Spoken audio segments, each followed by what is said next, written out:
Jaya Pagi.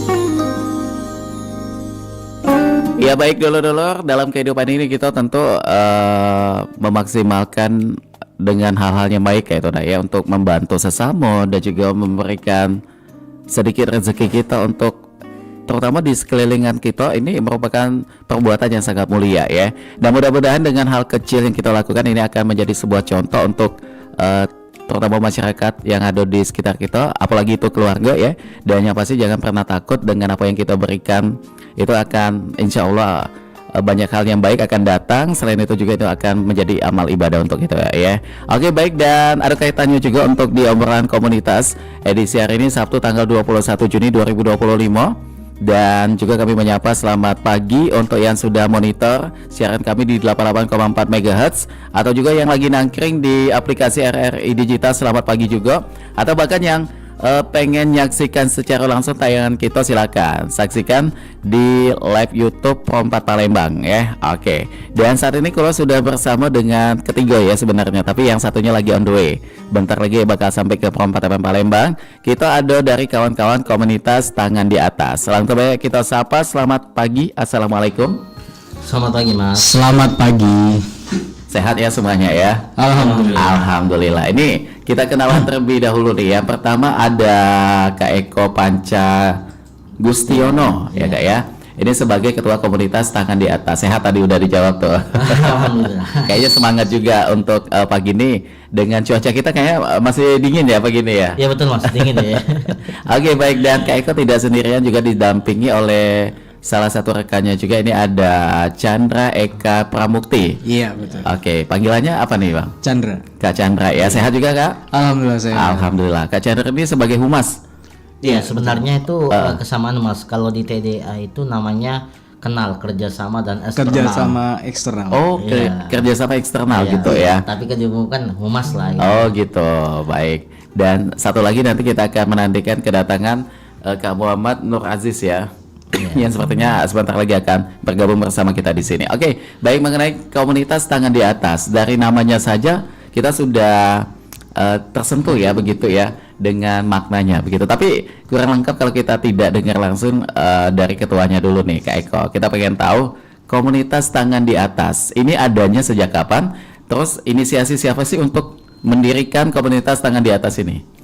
Oke Mas, memperkenalkan komunitas dulu ya. Komunitas TDA Tangan di Atas. Sebenarnya kita flashback gitu. Tangan di Atas itu adalah salah satu saat ini komunitas wirausaha terbesar di Indonesia. Oh itu. Ya, jadi kita itu Tangan di Atas ini bukan bukan yang untuk bukan memberi. sosial, Oh, memberi, sosial bukan ya. bukan ya. Jadi TDA itu Tangan di Atas sebenarnya entrepreneur Tangan di Atas. Oh, gitu. begitu. Sebenarnya ya, karena kalau TDA kan agak susah ya benar. benar-benar. Jadi Tangan di Atas Community Entrepreneur Tangan di Atas. Oke, jadi lebih kepada teman-teman pengusaha begitu ya. Ya, Salah jadi- satunya ada Kak Aziz juga tuh. Iya. Bakso Mas Aziz. Betul ya.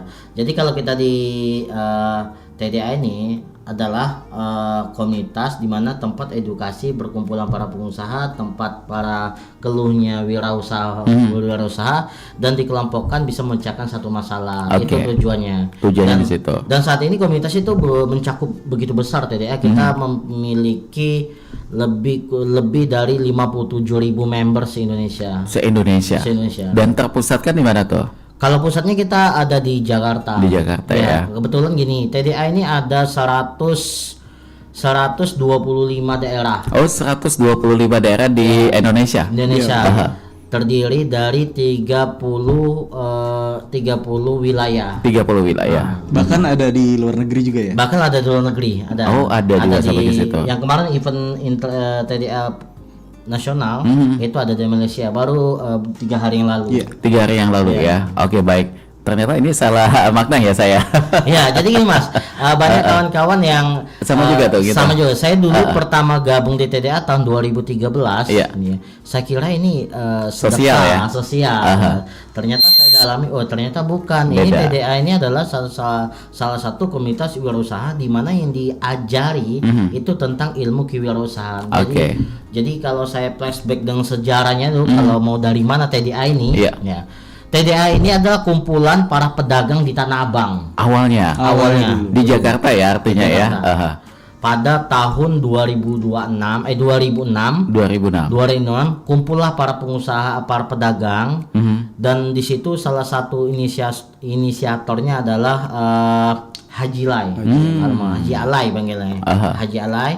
Jadi beliau mengumpuli para Kayak pedagang. namanya nggak asing lagi ya Pak ya. Kalau Haji Alai ya, kita Kak. nggak asing. Kalau dengan sejarah itu kayaknya ruko di Tanah Abang itu hampir Tahu ya. 50% mungkin dia katanya. Oh gitu. Makanya Haji Alai pernah dengar itu. Iya, gak asing memang. Aha. Jadi kumpulnya para pedagang, di situ dibuatlah namanya komunitas namanya TDA. Ya. Sekejap itu tentang TDA itu kelompok kumpulan aja, bukan organisasi, bukan. Bukan ya. Bukan. Jadi akhirnya terbentuk kawan-kawan TDA. Haji Ali karena banyak ruko, dibantu kawan-kawan yang wirausaha yang gabung TDA pakai ruko beliau dan sewa. Oh disewa. Disewa. Mungkin harga waktu itu nggak begitu mahal. Karena belasan tahun yang lalu ya. Ya, 2006. Ya. Akhirnya melambat laun itu banyak ini peminatnya Oke. ternyata. Akhirnya dibentuklah dibuatnya ADRT, dijadikan legalitasnya yayasan. Oke. Sampai sekarang Sampai TDA meluas ya. meluas sampai sekarang bisa menjuru ke seluruh Indonesia gitu. Oke, luar biasa sekali itu ya. Nah, coba kalau kita ke Kak Chandra juga nih, kita pengen tahu mengenai visi misi dari komunitas Tangan di Atas ini pernah apa nih yang pengen disampaikan atau yang pengen teman-teman untuk apa ya menjadikan ini sebagai suatu tujuan begitu. Jadi kalau untuk TDA ini lebih ke visi misinya itu untuk mengedukasi ya, untuk mengedukasi teman-teman wirausaha yang ingin belajar. Oke. Iya, jadi yang mungkin di luar sana yang berwirausaha tapi tanpa arah kayak itu kan. Ada orang teman-teman biasanya ada yang sebelum masuk TDA itu bingung menghadapin masalah di bisnisnya kayak itu. Nah, TDA mewadahi itu untuk bisa belajar bersama, tumbuh bersama, menjadi to the next level. Gitu. Jadi kayak kita tuh ada teman sharing begitu Iya, ya. betul. Bagaimana berdiskusi mengenai bisnis kita untuk supaya lebih berkembang begitu. Dan termasuk juga programnya bagaimana nih kalau kayak kau sampaikan program dari TDA untuk yang selama ini dulu nih yang pernah dijalankan apa aja tuh? Alhamdulillah kalau program TDA itu banyak peminatnya. Banyak ya. Ya, dan banyak sampai saat ini program kita jalan. Ada program bulanan. Bulanan tuh. Ya, ada program 2 mingguan. Itu. Ya, kalau program 2 mingguan itu ada namanya TDA edukasi. Tapi karena TDA edukasi tadi Mas Ajis tadi salah satu itu. ketua divisinya. Oh itu. Ya, ketua. Jadi setiap 2 minggu sekali kita tuh ada namanya ngewedang. Apa tuh ngewedang tuh? Ngewedang ini ngobrol wirausaha Palembang. Oh gitu. Jadi ada singkatannya ya. Ya, jadi kita memang kita panggil, kita ajak misalnya tokoh memang Inspirasi ya? inspirasi untuk anak-anak muda Palembang atau memang untuk wirausaha Palembang, kita buat acara edukasi tadi saling medang. Itu sharing session. Setiap bulannya kita ada juga namanya TDA kelas. Ada TDA kelas ya, juga tuh. Edukasi kelas itu lebih cenderung kita di hotel atau di ruang di kafe yang memang ruangnya ada meeting roomnya gitu. Tapi kalau ngedang tadi kita open space sebenarnya bukan Yang biasanya sering dibahas tuh lebih ke mana nih? Tentang bisnis. Kita Bisnisnya ya, bisnis. Kalau TDA itu nggak pernah luar dari situ tuh. Luar dari situ. Jadi tentang bisnis. Karena kita ada pedoman yang harus kita pakai, nama itu ada 9 workshop series. Ya, 9 salah satunya mungkin tentang operasional, SDM, marketing, sales, CMR, dan lainnya. Jadi memang banyak yang dibahas. Kalau dikulitkin satu-satu itu nggak bakal Banyak ya. selesai mungkin 2 hari. Oke, jadi artinya semua anggota di TDA ini basically itu sebagai seorang pengusaha ya. Iya. Termasuk Kak Chandra juga deh. Ini menggeluti bidang usaha apa nih untuk saat ini? Oh, untuk saat ini salah satunya bergerak di bidang jasa. Jasa ya. Iya. Oke, dan sudah lumayan cukup lama juga jalannya ya di sini ya. Ya. Aha. Nah, untuk membangun bisnis dari Kak Eko dan juga Kak Chandra itu, mengawali awal untuk kita berbisnis itu lebih enaknya seperti apa tuh? Sesuai dengan habit kita atau ikutannya lagi tren begitu? Bagaimana tuh dari pandangan masing-masing, kan keduanya menjalankan bisnis nih. Iya, sebenarnya kalau kayak ini banyak pandangannya kayak. Aha. Ada kacamatanya dari marketing berbeda. Aha. Ada yang dia biasanya ke produk dulu, ada yang ke pasar dulu. Itu. Cuman kalau Yang lebih baiknya? pribadi kita yang selama ini kita pelajari lebih baik cari pasarnya dulu. Pasarnya dulu. Jadi artinya di sini kita melihat dulu siapa pembelinya ya. Iya, Ada kaitannya juga dengan apa yang kita jual. betul. Produk yang selalu ada pembeli begitu mungkin salah satunya ya. Iya. Mungkin salah satunya makanan. Iya. Makanan pasti ada pembeli ya. Pasti. Karena kita setiap hari pasti lapar gitu. Tapi itu pandangan dari Kak Chandra. Kalau dari Kak Eko bagaimana tuh pandangannya? Kalau saya pribadi ya, ketika buka usaha dulu itu pertama saya bidik itu ya, itu segmen pasarnya dulu tadi, benar kata Oke. Chandra. Jadi ketika ada pasar berarti itu ada masalah. Ya, jadi di mana ada masalah di situ kita tempat menuntaskan masalah. Oke. Nah, itu. Jadi kalau flashback saya juga buka bisnis saya itu memang saya nggak punya skill di situ. Cuma saya mendalami seiringnya waktu akhir terbentuk. Jadi harus apapun bisnisnya, yang penting tahu dulu siapa pembelinya. Oke. Yes. Di mana pembelinya, usia berapa, cewek atau cowok, itu harus tuntas dulu baru kita mengeluarkan produk. Oke, baik. Dan dari sana tuh kita harus tahu dulu siapa pembelinya. Untuk hal lain mungkin yang perlu kita persiapkan juga dalam memulai bisnis atau usaha. Mental. Mental. Oh iya, Mental. mental salah Ya. satunya ya. Mental, yang pertama mental. Masalah tempat tuh nyusul sih. Oke. Bisa aja gitu.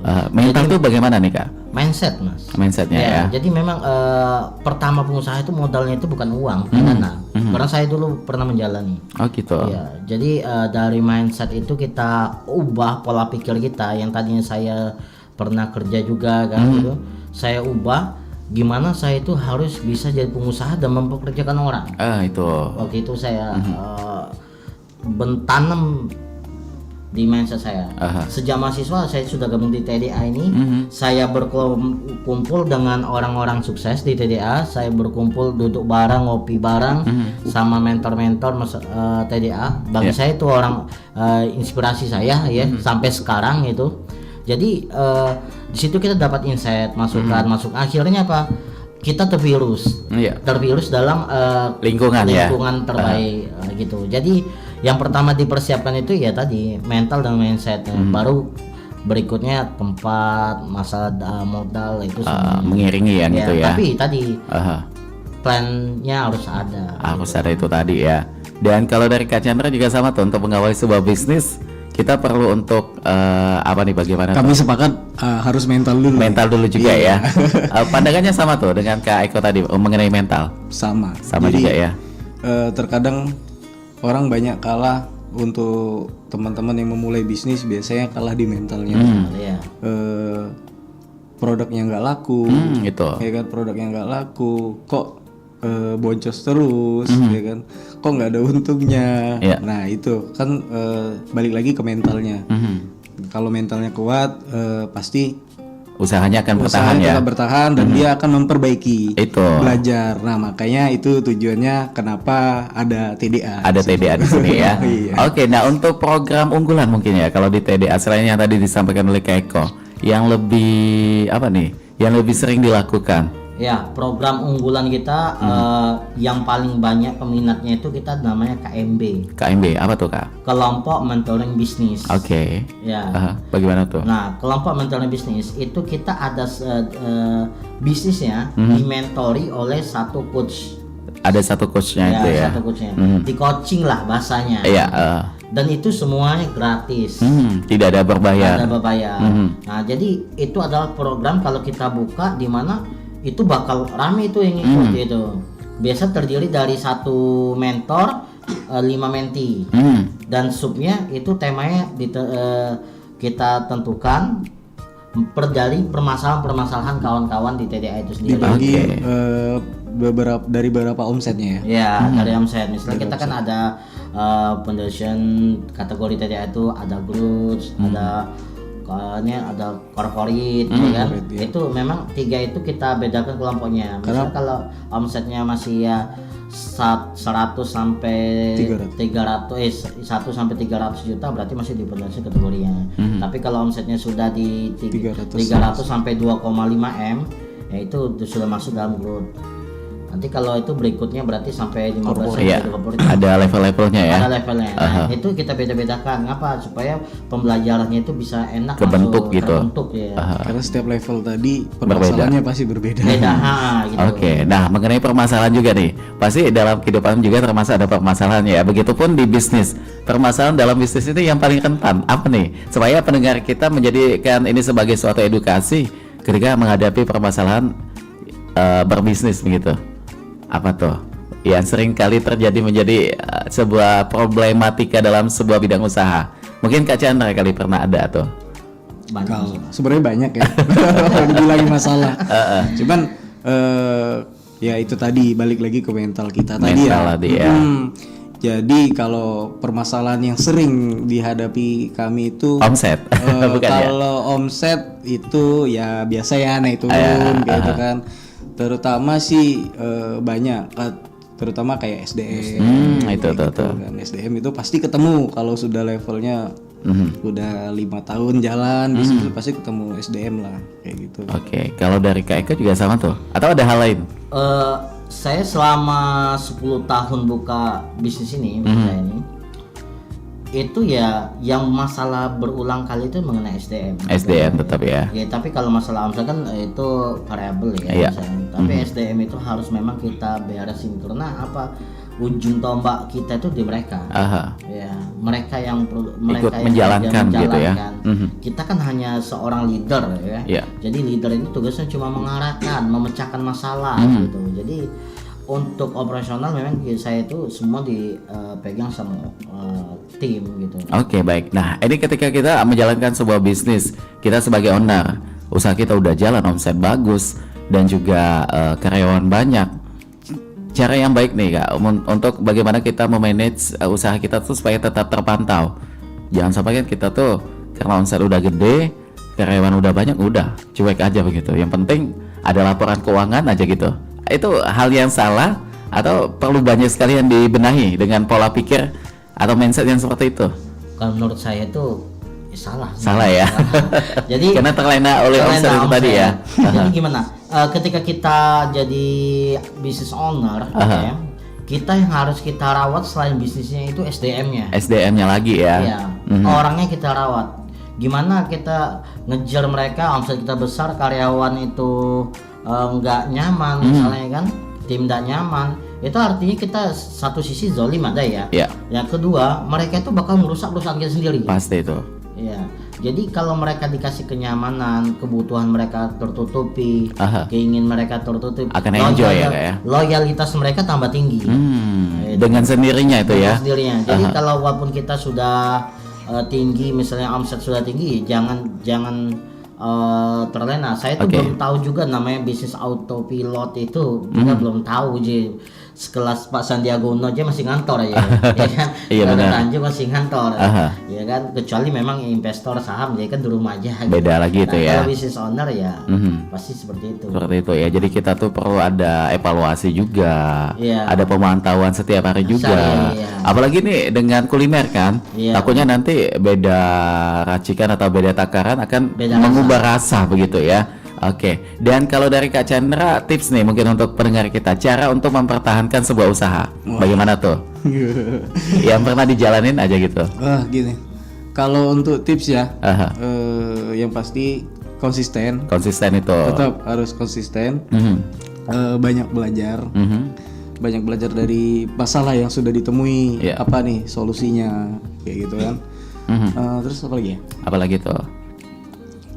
Yang pastinya sih banyak evaluasi. Evaluasi tetap ya. Evaluasi. Dan secara berkala juga, bahkan setiap hari ya bila perlu.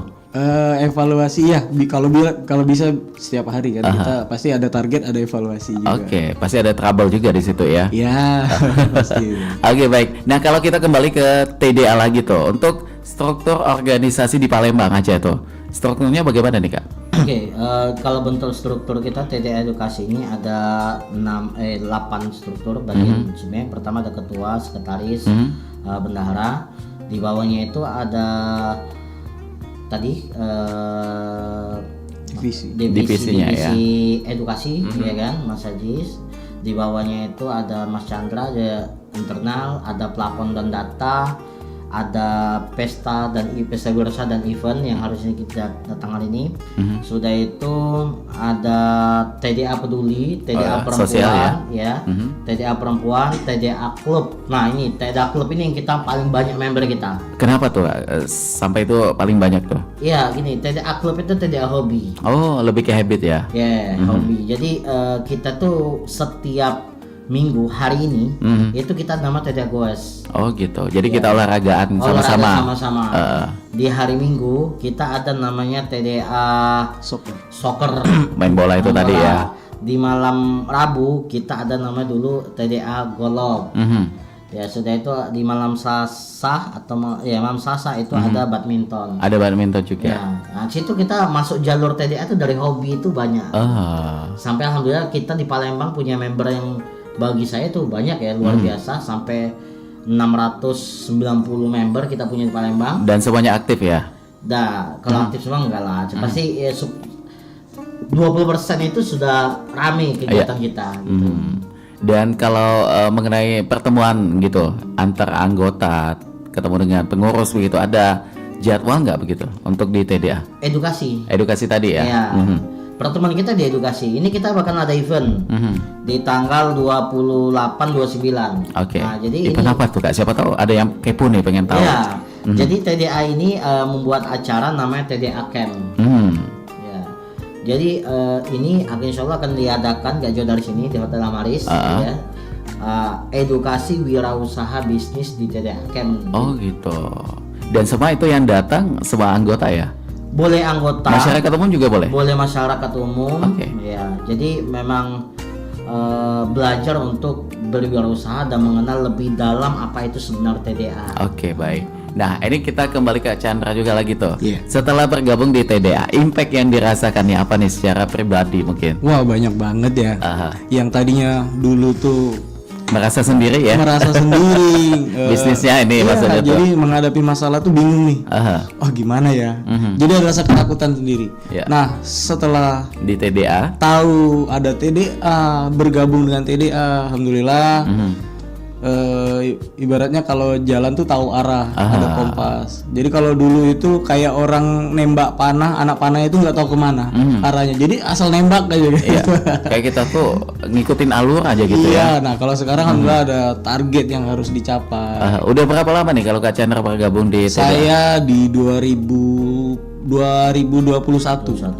Udah jalan ke 4 tahun ya? Iya. Kurang lebih. Oke, jadi lumayan udah cukup lama. Dan selain itu ada tambah lagi mungkin impactnya? Wah banyak banget ya. Yang terutama kita dapat circle yang positif. Oke. Jadi biasanya kalau dulu kita nggak ada teman, ibaratnya sesama wirausaha, kita malah banyak insight yang negatif. Gitu. Udahlah tutup aja, udahlah kerja aja. Ya, udah langsung putus semangat ya. Putus semangat. Nah itu gunanya kita harus satu circle. Wah luar biasa sekali ya. Dan kalau untuk di TDA ini pernah melakukan kolaborasi dengan pihak mana begitu Kak? Pernah nggak ada kayak kerjasama begitu? Salah satu RRI. Oh itu ya? Iya. RRI kita sudah kerja. Oh iya di Pro 1 ya? Di Pro 1 kita sudah jalan sampai dengan saat ini? Sampai saat ini. Sampai saat ini jalan. Salah satu mungkin ada ulang tahun RRI ya. Oh iya nanti di September. Itu tawaran untuk UMKM itu TDA yang megang ya. Iya. Termasuk sosialnya. Gitu. Ya ada donor darah itu insya Allah kita ditawarkan kemarin TDA yang handle-nya. Oke. Dan kalau dari pihak lain ada juga tuh? Banyak sih. Kalau di kampus kita banyak. Ada beberapa kampus kayak seperti PGRI, Poltek, UIGN, MDP. Oke. Jadi Poltek itu banyak kita. mendekat berdialog dengan teman-teman mahasiswa di situ ya. Ya, jadi kebetulan kita dikasih ruang seperti apa ya, dosen praktisi untuk dosen menebarkan praktisinya virus di situ. wirausaha. Jadi secara bergantian atau kayak Eko aja tuh? Secara bergantian. Oke. Kita kan memang ada PIC misalnya kalau di Poltek ini saya kan. Oh, itu beda-beda ya. Nanti kalau di MDP ini orangnya karena ya kita supaya supaya pengurus yang punya ilmu itu bisa disalurkan dan dibagikan sama mahasiswa. Kebetulan pengurus kita itu banyak berbisnis dari mahasiswa sebenarnya. Oh, awalnya. Sama kayak Bang Aziz juga tuh. Ya, saya sama Bang Aziz itu dari kawan bareng sejak lama. 2012 kami sama-sama jadi kompetisi wirausaha muda wirausaha muda mandiri tahun 2012. Sayangnya saya kalah. Saya bilang sekali. Tapi walaupun kalah bisa menjadi inspirasi kita juga nih sampai dengan saat ini. Sampai saya bilang waktu itu, Jis, kalau kamu tidak ada saya masih menang ya. Saya masih menang baik. Jadi kita waktu itu cuma diadu ya, cuma saya dari Sumatera ini cuma ada 2. Oh, dari perwakilan ada 2 Sumatera dari Sumatera Selatan ya. Itu cuma dari Sumsel. Saya dengan Mas Haji waktu itu. Wah. Itu tahun berapa tuh? 2012. 2012. Pada saat itu mungkin usianya masih remaja ya mungkin. Masih imut-imut. Oh, masih imut-imut. Sekarang nggak imut-imut lagi nggak? Jangan sampai amit-amit. Janganlah. Oke, baik. Dan artinya memang tertanamnya jiwa wirausaha baik itu dari Kak Chandra dan juga Kak Eko ini memang dari hati ya. Iya. Tidak latah begitu. Iya. Saya sebenarnya faktornya masalah itu tadi ekonomi sebenarnya. Awalnya. Iya. Karena memang kebanyakan usaha tuh di situ ya. Iya, karena kita kepingin beli mobil waktu itu orang tua nggak ngasih karena nggak punya mobil. Itu ya. Jadi kita kayak punya motivasi. Ya. Pengen sesuatu kita harus cari sendiri. Cari sendiri begitu. Dan termasuk juga di TDA ini programnya itu langsung kepada anggota-anggotanya gitu ya Kak ya. Iya, betul. Tapi kalau buat ke masyarakat lain tuh, masyarakat umum, ada nggak program TDA tapi menyentuh masyarakat luas? TDA edukasi tadi, termasuk sosial juga ya. Sosial itu kan, TDA peduli. Ya kita yang ingin. Bedanya TDA peduli dan TDA sosial apa tuh Kak? Nah, TDA peduli itu ya TDA sosial. Oh iya sosial. Ya, TDA edukasi itu siapa saja boleh ikut di acara itu walaupun dia bukan member TDA. Yang nanti akan ada di Amaris itu ya? Itu TDA Camp. Oh beda lagi tuh. Beda lagi. Itu TDA Camp yang akan ada di Amaris. Nanti di bulan 8 insya Allah bulan Agustus kita ada nama Pesta Wirausaha. Oh gitu. Nah itu oncaknya TDA di situ sebenarnya. Gongnya TDA itu di sana semua tuh. Di sana semua. Dan kalau buat TDA sosial itu kegiatannya meliputi apa aja tuh? Selama ini kita jalannya itu di kalau ada musibah kebakaran, ada bencana. Lebih ke bencana ya, membantu ya. Iya. Paling kalau rutinitasnya ada sih misalnya sebulan sekali itu event mungkin pada saat Ramadan juga. Ya, itu kegiatan berbuka, bagi tajil, nasi, Jumat berkah gitu. Jumat berkah juga ada gitu. Oke, jadi memang ini menyentuh semua ya. Sosial ada, edukasi ada. Yang tadi juga disampaikan banyak sekali juga termasuk di situ ya. Dan untuk pendengar kita mungkin wah seru nih bergabung di TDA. Pengen nih menjadi bagian dari membernya. Apa nih syaratnya kira-kira untuk yang pengen bergabung? Siapa yang pengen jawab syaratnya tuh? Kak Chandra mungkin ya.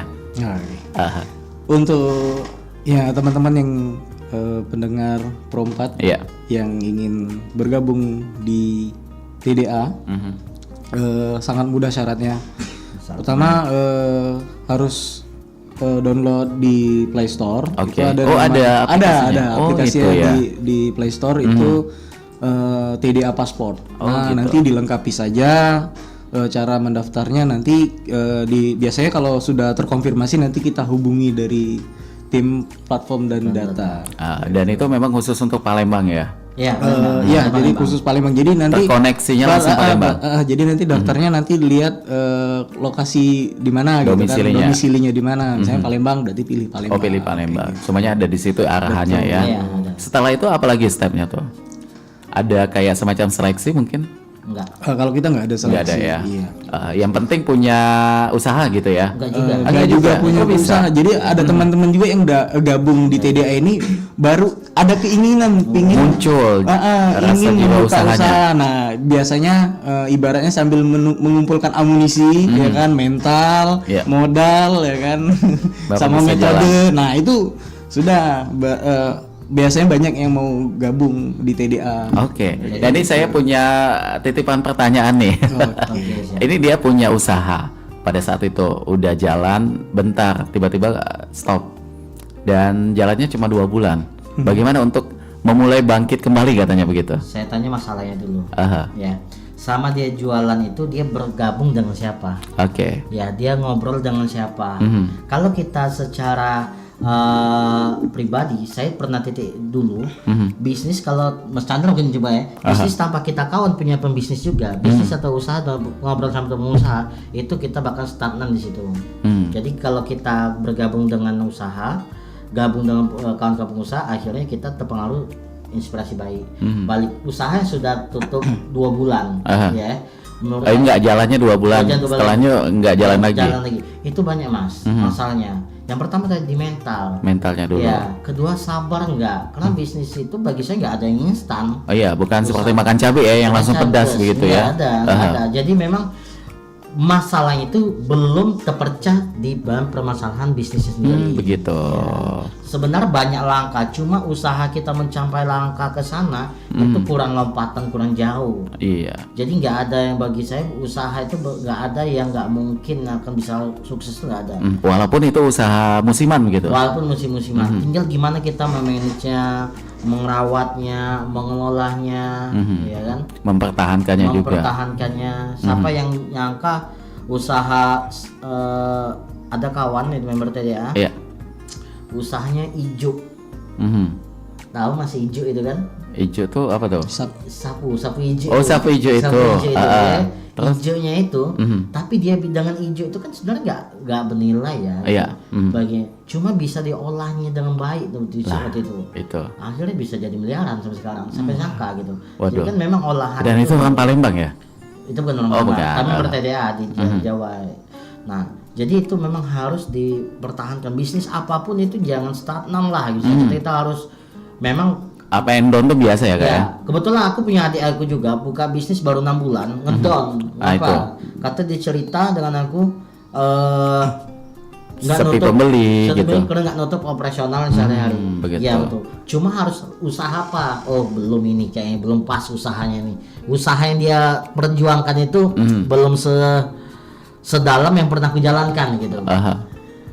Jadi memang harus diperjuangkan, jangan sampai tutup. Tapi ketika kita sudah ya sudahlah tutup, artinya kita sudah kena mental block ya. Saya satu sih atau tidak bangkit dengan membuat brand usaha. Karena orang usaha itu jarang yang ada. Saya belum juga menemukan orang buka usaha satu langsung sukses, itu belum ada. Belum ada ya? Yang depan mata ya, saya belum ada. Mungkin kayak Mas Chandra nggak pernah gonta-ganti. Saya juga sudah gonta-ganti. Ya. Kalau kita mungkin jenis usaha itu banyak yang sudah digelutin, tapi kan kita nggak tahu Nyamannya di mana? Posisi yang ya. memang menguntungkan bagi kita nih yang mana, gitu kan kita nggak tahu. Mungkin ya baru buka tutup itu ya biasa. Sebenarnya. Untuk memulainya lagi mungkin itu tadi butuh motivasi kayak gitu. Jadi artinya memang menghadapi problematika dalam berwirausaha ini perlu kesabaran juga ya. Iya. Balik-balik ke mental lagi tuh. Mental lagi. Ke situ tuh yang paling banyak. Oke, baik, dan untuk bincang dulu dimanapun berada, sebelum kita bakal lanjutkan obrolan kita di kesempatan pagi ini bersama dengan Kak Eko dan juga Chandra ya. Jangan kemana-mana, tetaplah mantap di sini di 88,4 FM. Kompas Palembang, Suara Budaya Sumatera Selatan. Pengangguran di Indonesia tinggi juga. BPS nyata 7,86 juta orang nganggur. Berarti aku salah satunya nih. Kupikir lulus kuliah bisa cepet dapat kerja. Ternyata susah. Udah nganggur, ngelamun lagi. Kalau susah, mendingan wirausaha aja. Ngomongnya enak. Modalnya dari mana? Skill, hobi, relasi, bisa jadi modal. Kalau mulai usaha dengan apa yang kamu miliki aja. Usaha apaan? Bingung nih. Punya hobi kan? Ada. Punya minat kan? Punya juga. Ya udah, sesuaiin aja sama hobi sama minat. Terus tulis konsep usahamu, bangun relasi, dan masuk ke ekosistemnya. Lah tapi kan gak mudah. Betul, berbisnis itu tidak mudah. Namun kesabaran dan ketekunan akan memberimu kesuksesan. Yuk, tetap optimis ya. RRI dengan esensi buku.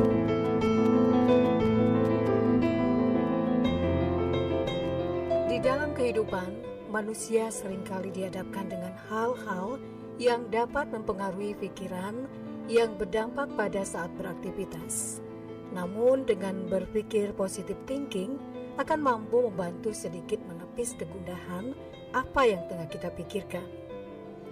The Power of Positive Thinking adalah buku yang ditulis oleh Norman Vincent Peale yang pertama kali diterbitkan pada tahun 1952. Buku ini adalah salah satu buku pengembangan diri yang paling terkenal dan berpengaruh dalam sejarah. Ini mengajarkan cara mengembangkan pikiran positif dan memanfaatkannya untuk mencapai kebahagiaan, keberhasilan, dan kesejahteraan dalam hidup.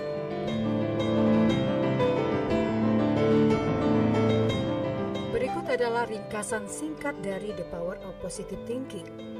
Pertama, pentingnya pikiran positif. Buku ini mengajarkan bahwa pikiran positif memiliki kekuatan besar untuk mempengaruhi kehidupan seseorang. Menjaga pikiran positif adalah kunci untuk mengatasi masalah, menghadapi tantangan, dan mencapai tujuan. Kedua, imajinasi kreatif. Norman Vincent Peale mendorong pembaca untuk menggunakan imajinasi kreatif mereka untuk memvisualisasikan hasil positif dalam hidup mereka. Ini adalah cara untuk menarik energi positif dan memotivasi diri untuk mencapai tujuan. Ketiga, kebahagiaan dalam kehidupan sehari-hari. Buku ini mengajarkan bagaimana menciptakan kebahagiaan dalam rutinitas sehari-hari. Peale menunjukkan pentingnya bersyukur dan menghargai hal kecil, hal-hal dalam hidup. Selanjutnya yang keempat yaitu kepercayaan diri. Pembaca diajarkan untuk membangun dan memperkuat kepercayaan diri mereka. Peale menekankan pentingnya memiliki keyakinan dalam kemampuan sendiri untuk mengatasi rintangan. Kelima, doa sebagai alat. Di sini Peale menggabungkan elemen spiritual dalam bukunya. Dia menunjukkan bahwa doa adalah alat penting untuk mengatasi kesulitan dan menemukan kekuatan dalam diri sendiri. Keenam, mengatasi kekhawatiran dan ketegangan. Buku ini memberikan strategi tentang bagaimana mengatasi kekhawatiran dan ketegangan. Peale mengajarkan teknik-teknik relaksasi dan pemahaman terhadap peran positif dalam menghadapi masalah. Dan yang ketujuh yaitu hubungan sosial yang positif. Peale menggarisbawahi pentingnya menjalin hubungan sosial yang positif dan mempengaruhi orang-orang di sekitar kita dengan pandangan positif. Selanjutnya kedelapan, yaitu tindakan yang mendukung pikiran positif. Buku ini menekankan bahwa pemikiran positif harus didukung dengan tindakan positif. Membuat perubahan nyata dalam hidup memerlukan langkah-langkah konkret. Selain 8 hal tadi, di buku The Power of Positive Thinking, karya Norman Vincent Peale juga memiliki tujuan dapat memberikan panduan dan motivasi kepada pembaca untuk mengubah cara mereka berpikir dan menjalani kehidupan dengan sikap yang lebih positif. Demikian esensi buku The Power of Positive Thinking, karya Norman Vincent Peale dari RRI untuk Indonesia.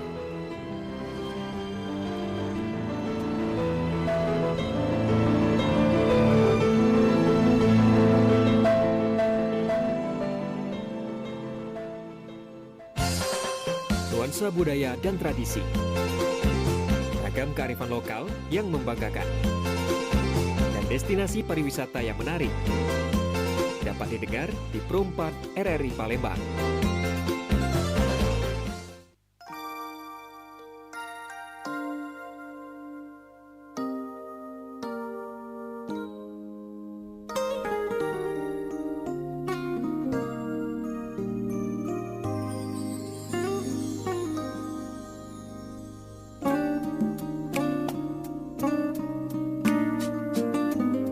Oke, baik Manca-Bica dulur-dulur dimanapun berada, untuk yang baru monitor siaran kami di Pro 4 FM Palembang. Saat ini kita masih bersama dengan kedua narasumber kita, yaitu kawan-kawan dari komunitas Tangan di Atas.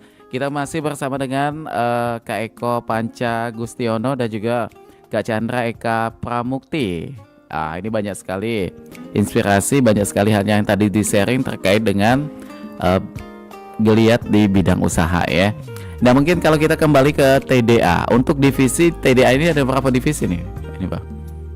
Divisi ada 6. Ada 6 ya? 9, sorry. Oh ada 9 tuh. Ya 9 tadi disebutkan tadi. Oh yang tadi sudah disebutkan Ya, itu ya. tadi ya. Dan yang paling aktif itu semuanya aktif. Yang paling banyak kegiatan mungkin Yang ya. paling banyak kegiatan itu TDA edukasi, sama TDA hobi deh, TDA Hobi klub. tadi. Oh yang itu tadi tuh di situ ya. Dan selain itu untuk di 2025 ini program unggulan yang bakal dilakukan atau bahkan yang sudah jalan ada nggak tuh? Yang 2020 sudah jalan, edukasi sudah ya. Edukasi. Sudah tiap bulan, bahkan sebulan 2 kali. Yang unggulan kita paling dekat ini itu tadi nanti ada TDA Camp dalam waktu dekat ini di bulan ini, insya Allah tanggal 28, 29. Ya. Nanti di after dari situ kita bakal ada namanya TDA KMB. TDA KMB. Ya, KMB namanya, kelompok mentoring bisnis. Jadi yang ikut KMB ini ada uniknya. Yang ikut KMB itu adalah member-member TDA yang sudah ikut seleksi TDA Camp. Tuh, baru kita orang TDA Camp baru di mentoring oleh coach menjadi KMB tadi. Oke. Nextnya baru kita buat acara namanya pesta wirausaha. Gongnya itu di situ. Pesta wirausaha di situ. Itu artinya menampilkan teman-teman dari member kita ya. Ya, jadi konsep pesta wirausaha ini adalah seminar wirausaha terbesar. Kalau dulu pernah kita ngadakan di tahun 2023. 2 tahun yang lalu. Ya, 2 tahun lalu 2023 kita ngadakan itu di Universitas MDP. Oke. Waktu itu alhamdulillah kita dihadiri oleh Bapak Herman Deru. Sempat jadi pembicara kita juga di sana. Jadi memang rame waktu itu. Kita sehari itu bisa mengumpulkan peserta lebih kurang 500 orang. Oke. Jadi lumayan banyak responnya juga di situ ya. Iya. Kalau secara nasional banyak sih. Kalau bulan depan kita tuh ada Mukernas di Medan. Oke, baik. Dan ini dalam bidang usaha pasti ada yang namanya kompetitor ya. Iya. Bagaimana nih Bang untuk menyikapi kompetitor? Mungkin ada pandangan dari Kak Chandra nih yang kayaknya punya pengalaman. Terlihat ya. Bagaimana tuh? Nah, jadi kalau kita bisnis itu wajar ya kita punya kompetitor, karena kita belajar juga pasti mengamati, wah bisnis ini nih lagi bagus nih, wah bisnis ini nih lagi apa, sangat happening ya. happening gitu kan. Jadi biasa, cuman kita harus kalau cara menghadapinya, kalau saya cara menghadapinya kita harus mempunyai identitas. Oke. Kayak saya bergerak di bidang jasa desain interior, mungkin di Palembang sangat banyak banget, sudah di mana-mana menjamur ada desain interior. Cuman kenapa kita konsisten di situ? Karena kita ada identitas, ya kan, identitas kita apa, ya kan? Pasti beda. Maksudnya, ya. Iya, orang datang ke kita tuh ngapain, kayak gitu loh. Jadi nggak datang nanya nanya langsung kayak gitu. Jadi kalau misal datang udah fix, memang orang cari apa gitu. Kayak contohnya aja, kita sebut brand boleh ya? Boleh. Boleh ya. Asal jangan promosi. Sebut misalkan kita mau cari laki-laki nih, kita mau cari barang yang enak, tapi mau gadgetan aja, cari di Tokopedia laki-laki. Tapi kalau perempuan senangnya di Shopee. Iya. Kenapa? Kalau di Tokopedia itu lebih simpel, lebih cepat aja kayak gitu. Tapi kalau di Shopee kan agak kadang. Jadi artinya sudah punya pasar masing-masing. Iya, punya identitas masing-masing kayak gitu. Ada identitas, akhirnya menentukan pasar juga di situ. Betul, makanya bisnis kita juga harus ada identitasnya kayak gitu. Oke, dengan identitas itu orang akan lebih tahu ya. Betul. Kita nih seperti apa nih? Iya, contoh misalkan Mas Eko kan bisnisnya bergerak di bidang konveksi. Kenapa sih orang datang ke dia? Oh mungkin karena konveksinya cepat, ya kan. Ada keunggulan tuh. Ada keunggulan. Nah di situ dia itu termasuk identitas. Mungkin salah satu keunggulannya beli 1 gratis 2 ya. Rugi kata Kak Eko langsung. Oke. Nah kalau dalam bidang usaha ini inovasi seberapa penting untuk diterapkan juga nih dalam usaha kita? Sangat penting. Sangat penting ya. Inovasi adalah kunci kemajuan. Itu. Ya. Jadi kalau kita masalah kompetitor, kalau saya bilang kompetitor itu sebagai acuan. Oke. Ya. Karena rezeki itu nggak bakal tukar. Sama kayak kita di pasar, ini jual cabai, ini jual cabai, berdekatan kayak Iya. itu. Kalau kita lihat aja di Palembang ini nggak jauh. Saya sering itu ngajak kalau wirausaha itu ngajak ke 26 miliar itu kan pepek tuh. Ayo pempek semua tuh di situ. Pepek itu ya. Aha. Bandingkan pempek satu sampai ada yang ngeluh nggak berapa ke pempek itu semuanya. Iya. Ada yang rame, ada nggak. Jadi gimana pola pikir mereka bisa apa sih aku lebihnya dari pempek yang ini? Nah, iya kan? Apa sih aku lebihnya dari kompetisi yang lain? Nah itu yang harus kita pikirkan. Jadi memang kompetitor itu bisnis gak bakal kompetitor itu bakal mati mas. Karena gak ada bisnis lain. Karena cuma ada satu-satunya itu Satu orang dia. akan bosen juga Bosen ya. deh. Nggak ada kompetitor. Kalau ada kompetitor pasti dia bisa berpacu. Oke. Ya, Justru kalau ada kompetitor itu sudah ada Parameternya ya. betul. Terus kita juga mengurangi biaya edukasi juga. Dengan secara tidak langsung kita bisa belajar sendiri itu ya. Iya. Oh ternyata dia pakai ini pakai itu. Akhirnya dicoba dulu tuh. Ternyata ini cocok ya. Iya betul. Aha. Dan itu sah-sah saja tuh. Sah. Sah saja. Ada. Kecuali nih kayak warna yang sudah dipatenkan, merek yang sudah dipatenkan. Nah, itu nggak tidak boleh ya karena ada haki juga tuh. Itu ada undang-undangnya juga ya. Tapi kalau cuma sekedar kayak bentuk makanannya ukurannya segini, kayaknya yang aku ini kurang kecil nih ikutin kayak itu, gak jadi masalah kan? Karena memang itu hak semua pebisnis juga ya yang punya keinginan seperti itu. Dan kalau dalam bisnis ini juga promosi itu ada teknik nggak gitu? Ada ya pasti ya. Tekniknya lebih kemana tuh?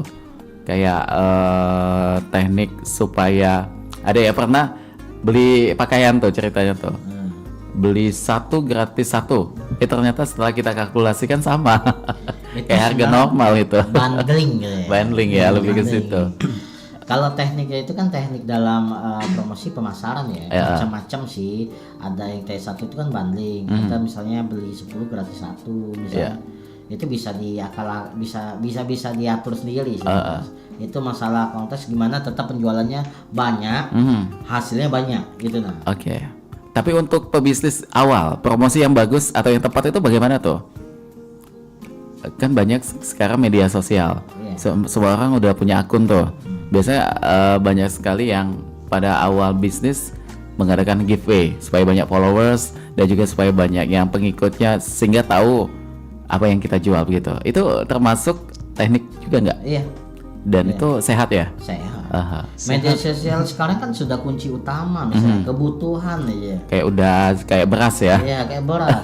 Saya yakin juga mas bangun tidur bagian pertama megang apa? Pasti HP. Takutnya nanti ada bos yang nelpon atau apa gitu ya. Kan? Tapi selain HP selain buka WA lihat jam, semoga sempat juga buka TikTok, sempat buka tiba-tiba kesiangan tuh. Nah itu artinya media sosial itu sangat mempengaruhi sekali ya. Jadi kalau seandainya gini, bisnis tanpa media sosial rasanya agak berat sekarang. Bisnis tanpa website juga sekarang sudah kayaknya ketinggalan. Ya karena orang itu lihat belanja tuh lihatnya di rating mas sekarang. Tapi kemarin pernah ada berita juga ada sebuah kawasan pasar sepi pembeli. Yang tadinya rame tiba-tiba menjadi sepi karena itu tadi perubahan zaman kan. Lebih banyak ke online. Ini bagaimana juga tuh dampak negatif atau positif nih untuk di bisnis mengenai perkembangan zaman di media sosial termasuknya? Kalau saya pribadi sebenarnya dampaknya positif sih. Cuma kita harus berpikir gimana kita bisa, karena orang Indonesia ini banyak gaptek sebenarnya. Maaf itu, jadi memang harus mengupgrade karena zaman semakin berkembang. Ya, zaman saya kecil dulu nggak megang Android, megangnya HP cepet itu, ya kan? HP belor. Sekarang sudah ke Android. Kalau kita hari ini yang lagi fokus di dalam dunia usaha digital itu adalah AI kan, AI yang paling banyak tuh. Kalau kita nggak mengikuti kita ketinggalan. Itu AI itu tidak akan menggantikan manusia, tapi manusia akan ketinggalan oleh AI itu. Jadi kita harus ikut pola itu, harus ikut. Tapi pernah ada temen sih sebenarnya kebetulan lagi sama-sama tuh, dia ditelepon oleh salah satu pihak bank atau apa itu, pada saat diangkat itu AI suaranya. Iya. Tapi yang luar biasanya itu apa yang kita ucapkan dia bisa menanggapi gitu. Ya itulah ini sudah namanya jalan nih. artificial. Ini sudah jalan ini. Udah jalan ya? Sudah pakai AI deh. Jadi bingung kan? Aduh, ini suaranya kayak suara bukan suara asli. Ya. Aha. Jadi kalau kayak saya, kami kan sudah memakai yang namanya Teknologi ya. teknologi AI, terutama kita pakai di Admin. bidang CS dan untuk CRM. Mhm. Jadi enaknya kita pakai AI itu bisa 24 jam. Jadi fast Memantau. respon banget. Oh, gitu. Fast respon banget. Jadi kayak konsumen baru, terus orang yang mungkin ada komplain atau apa, itu mereka sangat membutuhkan namanya fast respon. Nah, setelah kita fast respon, mereka sangat trust dengan kita. Oh, ini sangat cepat nih responnya. Iya. Misalkan nanya-nanya, misalkan nanya harga atau apa gitu. Jadi artinya di sini tergantung individunya menyikapi ya mengenai perkembangan teknologi ini dalam bidang usaha nih. Ada plus, ada minus, itu pandangan masing-masing ya. Yang tadi disampaikan oleh Mas Chandra tadi ini merupakan suatu hal yang positif ya. Iya. Tapi ada juga berita yang kemarin mengatakan bahwa ini yang negatif. Kami menjadi kurang omset, kami tidak ada lagi pemasukan seperti dulu dan lain sebagainya. Sebenarnya kalau kacamata kami untuk seperti pasar tadi yang sepi itu sebenarnya kita harus mencoba mengikuti pola yang sudah berubah loh. Sebenarnya seperti itu Iya, ya. kayak dulu aja nggak ada yang namanya Zoom meeting ya kan. Kalau meeting pasti Harus tatap datang, muka. harus terlihat, harus tatap muka. Nah kalau sekarang, Iya. apalagi anak Gen Z sekarang, Luar biasa tuh. Apalagi sekarang WFH ya istilahnya. Iya, Kerja nggak harus ke kantor itu. Nah, itu. Saya punya kawan itu lah sejak Covid sampai sekarang nggak pernah ngantor. Ya Tapi kan? lancar aja ya Lancar ini aja. Mas ya. Bisa aja. Aha. Jadi makanya itu pola bagaimana kita mengikuti dan ya kembali pandangan kita juga ya. Kalau kita berdiam saja dengan kondisi tentu akan seperti itu saja. Tapi kalau kita bakal berusaha tertinggal. ketinggalan. Tapi kalau kita berusaha untuk mengikuti, merubah kondisi dan juga keadaan, insya Allah akan merasakan sisi positifnya juga begitu ya. Oke, dan tidak terasa ini sudah 53 menit melangkah dari jam 9 pagi. Mungkin masing-masing nih kita pengen tahu apa yang pengen disampaikan untuk pendengar kita terkait dengan apa obrolan yang tadi sudah kita sampaikan, baik itu mengenai TDA atau mengenai bidang usaha. Mungkin dari Kak Eko dulu tuh apa? Saya ingin menyampaikan sebenarnya mendalami TDA itu ya. Jadi TDA ini adalah komunitas wirausaha, di mana di dalamnya banyak wirausaha-wirausahaan, dan juga TDA ini memiliki kita tuh memegang 5 prinsip TDA bahasanya, yaitu kita kenal nama inbox. Inbox. Inbox itu Bukan acara musik bukan? I-nya integritas. N-nya. N-nya itu inbox itu IN itu integritas. Oh itu langsung. B-nya itu berpikir terbuka. O-nya itu bertoleransi pada tindakan. K-nya keseimbangan hidup. Yang terakhir itu S-nya silaturahmi. Oh silaturahmi. Ya, jadi itu pegangan TDA itu nilai-nilai di situ. Acuannya di sana ya. Acuan di sana. Oke, luar biasa sekali. Kalau dari Kak Chandra mungkin apa yang pengen disampaikan? untuk komunitas ya, TDA ya. Iya, boleh dari TDA-nya. Oke, kalau dari TDA-nya untuk teman-teman pendengar yang lagi punya niatan pengen buka usaha atau yang lagi sedang berusaha mempunyai bisnis tapi stuck, mungkin teman-teman harus boleh ikut gabung di komunitas TDA atau mengikuti acara terdekat yang bakal kita adakan di tanggal 28-29 bulan ini. Ikut TDA Camp itu sangat bagus buat teman-teman bisnis kalian untuk belajar lebih baik agar growth di bisnisnya gitu. Oke, baik. Nah, kalau buat updatean informasi mengenai TDA itu kita bisa akses di mana tuh? Di TDA Mas, boleh lihat IG TDA Palembang. Apa tuh nama IG-nya, Kak? TDA Palembang. TDA Palembang. Ya, jadi tulisannya TDA gitu aja, Palembang ya. Nanti jadi mengenai informasi tentang kegiatan itu ada semua di sana. Oke, dan sebagai penutup mungkin untuk penerimaan ini ada masa nggak? Masa pendaftaran begitu? Tidak ya? Nggak ada. Jadi tinggal nanti Flexible, ya. inbox atau chat aja adminnya. Insya Allah nanti ada direspon Iya, tuh. dan Just Info juga kalau misalnya sudah daftar di TDA Pasport tadi, itu di TDA Pasport itu ada dashboard dan di situ banyak kegiatan-kegiatan yang bakal diadakan kayak itu. Online dan offline ada semua di situ. Jadi bisa lihat di dashboardnya itu Iya, langsung ya. betul. Yang sudah lewat atau bahkan yang mau datang pun ada di Betul, situ ya. ya. Oke, baik, luar biasa sekali. Baik, terima kasih karena waktu kita sudah di penghujung perjumpaan untuk Kak Eko Panca Gustiono. Terima kasih dengan ilmunya, dengan sharingnya tadi. Ini tentu banyak hal yang sangat positif yang bisa diambil untuk pendengar kita yang lagi monitor juga. Dan juga terima kasih buat Kak Chandra Eka Pramukti juga ya. Ini luar biasa sekali, inspirasi semua untuk pendengar kita juga yang tentu bergelut di bidang usaha juga ya. Pokoknya sampaikan salam saya buat teman-teman lain di komunitas Tangan di Atas ya. Kita tunggukan updatean luar biasa dari TDA dan mudah-mudahan selalu menginspirasi, selalu menjadi wadah untuk pengusaha di seluruh Indonesia pastinya ya. Kami pamit, Panca Bicara, terima kasih atas minat dengarnya. Wassalamualaikum warahmatullahi wabarakatuh. Waalaikumsalam.